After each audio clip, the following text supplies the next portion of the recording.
Stablecoin yields banned. How banks just won, and why you're about to lose everything. The silent ban. What if I told you that one of the last remaining ways regular people earn yield, quietly, legally, and outside the banking system, is being systematically erased? No headlines, no emergency announcements, no panic in the streets, just gone.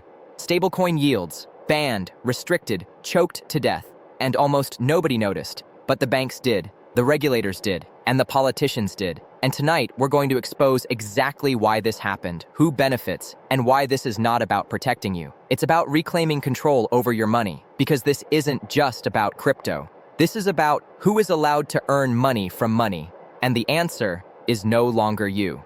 Part 1. What stablecoin yields really were. Before we talk about the ban, let's understand what's being destroyed. Stablecoins weren't speculative assets. They weren't meme coins. They weren't volatile. They were simple, digital dollars, backed by reserves, used for payments, savings, and yield. When people earned 4% to 6%, sometimes 10% on stablecoins, they weren't gambling. They were doing something banks have done for centuries, lending money and earning interest. But here's the difference. You didn't need a bank branch, a permission slip, a minimum balance, a credit score, or a banker deciding if you were worthy. You just earned. And that's the problem. Part 2. Why banks hated stablecoin yields.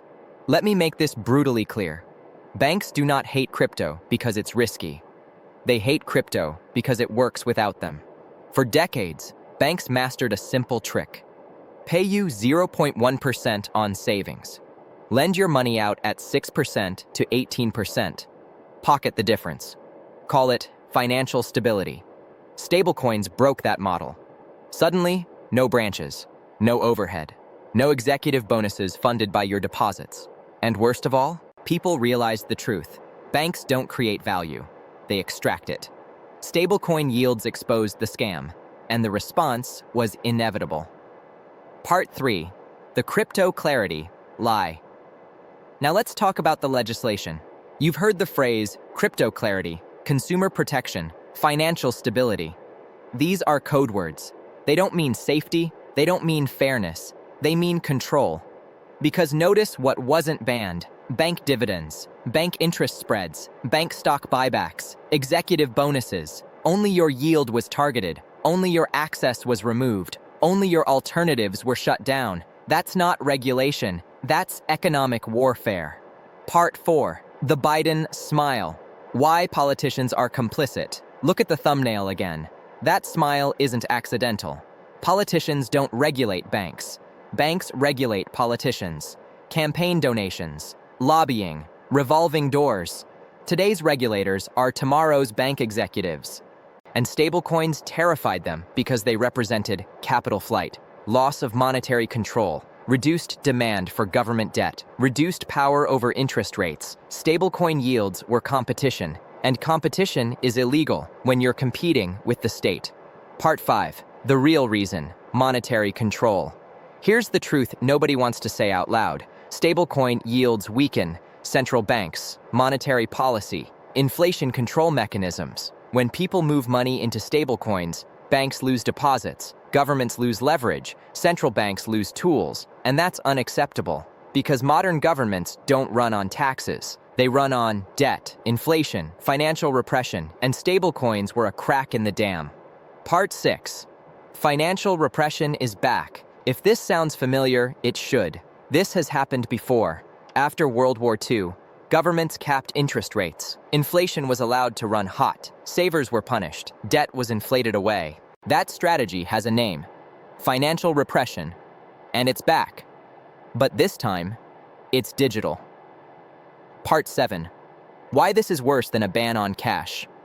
People think banning cash is the nightmare. They're wrong. Cash bans are visible. They cause outrage. Yield bans are silent.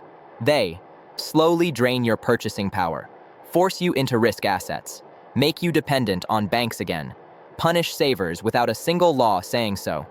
This is stealth confiscation. Part 8.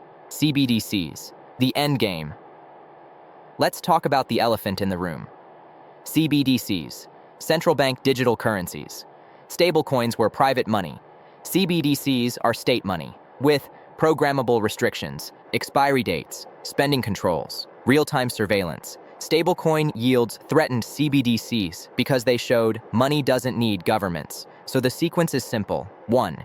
Kill private yield. 2. Kill alternatives. 3. Introduce CBDCs. 4. Call it innovation. Part 9. Who really won? Let's tally the score. Banks win. Deposits return. Competition dies. Margins increase. Governments win, monetary control restored. Capital trapped. Inflation hidden. You lose. Yield. Freedom. Optionality. Time. And once it's gone, it doesn't come back. Part 10. What happens next? Here's what comes next. Not speculation, not conspiracy. History. Savings accounts remain below inflation. Asset prices inflate. Inequality widens. Risk-taking increases. Crashes become inevitable. People will be forced into stocks, property, speculation, because saving will be impossible. And when the crash comes, guess who gets bailed out? Not you. Part 11. Why this is about control, not safety. If regulators cared about safety, they'd cap bank leverage.